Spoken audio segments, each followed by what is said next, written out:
Welcome to the News Hour. U.S. senators are back to work in Washington today after a month-long recess. The return sets up the start of a high-stakes showdown to prevent a government shutdown by the end of the month.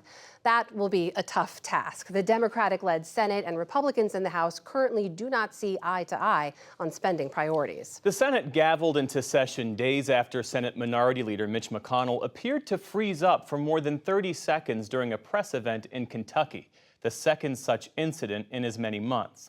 Today, while speaking on the Senate floor, McConnell referenced the episode but did not discuss it in detail. Now, one particular moment of my time back home has received its fair share of attention in the press over the past week. But I assure you, August was a busy and productive month for me and my staff back in the Commonwealth. The Washington Post's Leanne Caldwell joins us now from Capitol Hill. So, Leanne, let's start with concerns about Senator McConnell's health. His office released a letter today from the Capitol's attending physician. What did it say, and what's the level of concern among McConnell's Senate colleagues about his well-being? Hey, Jeff. So before the Senate even came into session, McConnell's office did release this letter from the attending physician, as you mentioned, trying to get ahead of the controversy and the questions swirling around his health. What the letter said is that there is no evidence of a seizure disorder, that there's no evidence of a movement disorder such as Parkinson's or of a stroke. And so that was an attempt to tamp down on any questions. As far as what his Republican colleagues are saying, there are still some concerns about wanting to know more information, about wanting to know the full story.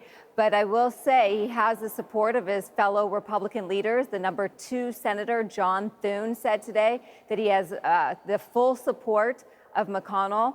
But it will be a topic of discussion among Republicans as they meet for their weekly conference lunch tomorrow, Jeff. Well, when the House returns, the first order of business will be funding the government before a September 30th deadline or face a government shutdown. The two chambers, as Amna mentioned, are far from agreement, in large part because far-right House Republicans are making their demands known. So what's the latest? So the Senate did come back into session, and I spoke to Senate Majority Leader Chuck Schumer in an interview that published this morning, and he said it is up to Kevin McCarthy, the House Speaker, on if there is a government shutdown. It is because McCarthy can choose to go the bipartisan route and ensure that there is no shutdown, but McCarthy has not committed to that yet. But it does seem like McConnell and Schumer are on the same page. In McConnell's floor statement today, he addressed it. He's saying that the government needs to keep its lights on and that also the government needs to fund money for Ukraine and money to help all the people who have been impacted by disasters. And so this is really going to be a showdown, but it's going to be up to Speaker Kevin McCarthy on if he's going to do this a bipartisan way or if he's going to appease his far-right members that lead them to a shutdown.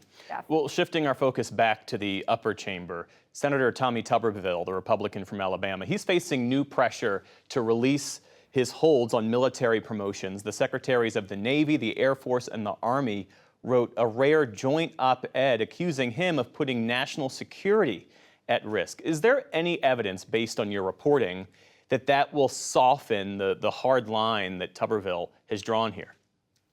There isn't. There's been a lot of pressure on Tuberville for months now, coming from Democrats, coming from leaders of the military, including Defense Secretary Austin, including Joint Chief of Staff General Milley, who I spoke to recently and said that there's a real readiness problem with these holds. But Tuberville insists that he is holding a line and it's the military and Democrats who need to compromise here. He thinks that he has the support of Alabama Republicans, his Alabama constituents, and so there is no sign yet that there's going to be any sort of breakthrough on these military holds. Leanne Caldwell of the Washington Post, it's good to see you as always, friend. Thanks for being with us. Thanks, Jeff.